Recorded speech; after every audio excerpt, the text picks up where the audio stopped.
I am a gun owner, along with 80 million other Americans in the United States, a licensed concealed weapons permit carrier, and a member of the NRA. I have a variety of guns for a variety of different reasons. My main reason being protection. I have a family to protect, and if my house gets broken into in the middle of the night, you better bet I'm coming out of my bedroom with a gun. We also hunt. Deer is the main source of meat in our family, and it's much healthier than any meat you can buy at the grocery store. We also have them for fun, such as target shooting.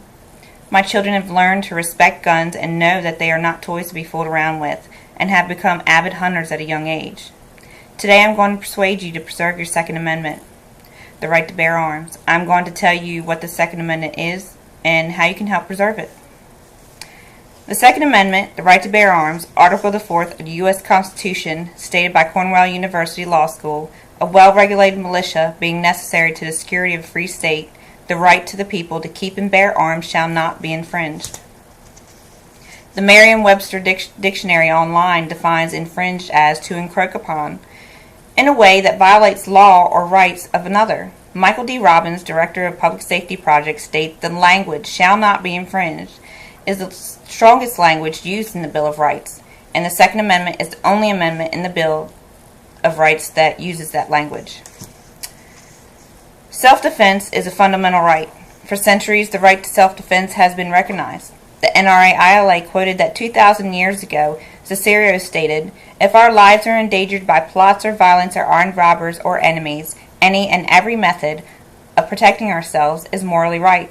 And according to late Sir Michael Foster, judge of the Court of the King's Bench in the 18th century, quoted by the NRA-ILA, "The right of self-defense is founded in the law of nature and is not, nor can be, superseded by any law of society."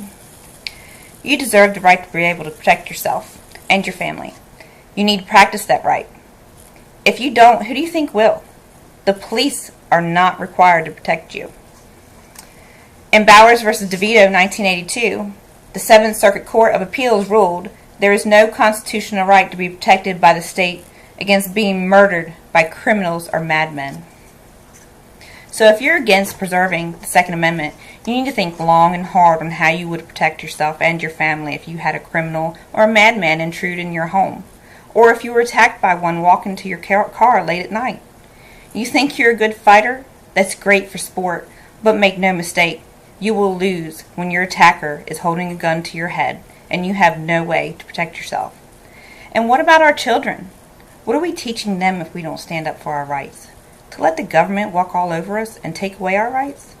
We, the people of the United States, have rights, and we need to act upon those rights and fight to keep them, because if we don't, nobody else will. And by the time our children are our age, they might not have those rights if we don't fight for them.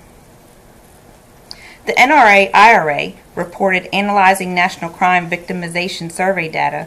Criminologist Gary Kleck concluded, robbery and assault victims who used a gun to resist were less likely to be attacked or to suffer an injury than those who used any other method of self-protection or those who did not resist at all.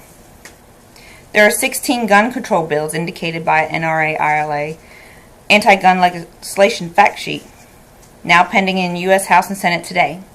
Here are some of those bills from that fact sheet. The Make Firearms Unaffordable Act imposes a tax on all concealable firearms and directs the proceeds from the tax to fund a national gun buyback program.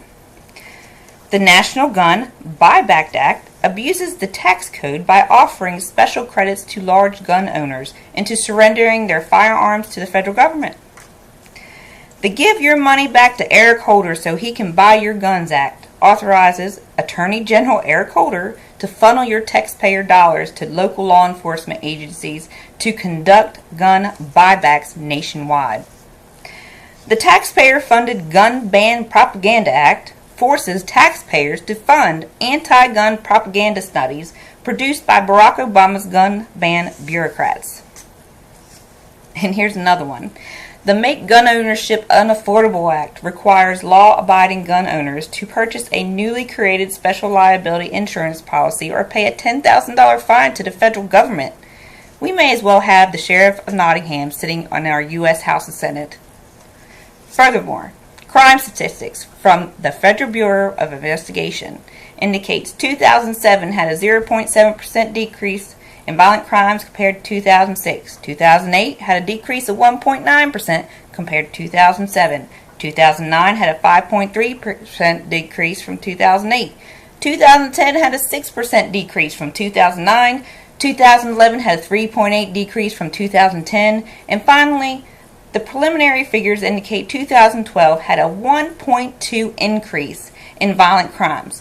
Why do you think that is?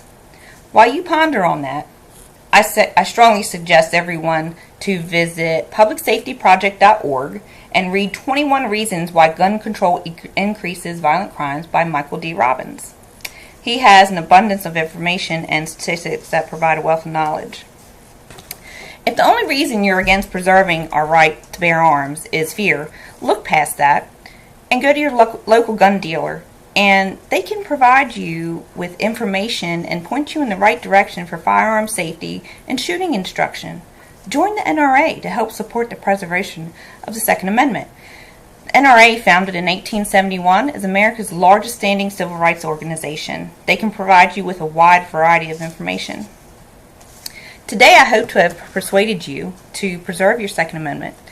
I have also told you what the Second Amendment is and how you can help preserve it.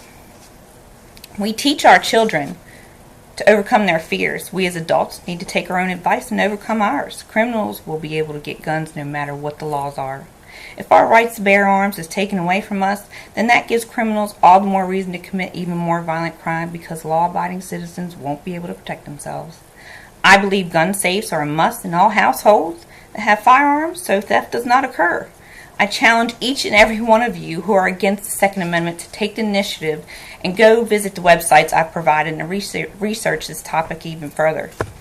For those of you who have never shot or even held a firearm, I challenge each and every one of you to go to your local shooting range with an instructor and actually shoot a firearm. If your first time is your last time, I completely understand, and I will not judge you for your decision. But don't judge me either. And I challenge you again, try wild game. The meat is much healthier compared to anything you could buy at a grocery store. Our country is in a downward spiral, from our economy to the sheriffs in Nottingham, wanting to tax everything and then take it all away. This doesn't just affect gun owners. If these bills get passed and they take our guns, everyone will pay, even the anti-gun advocates.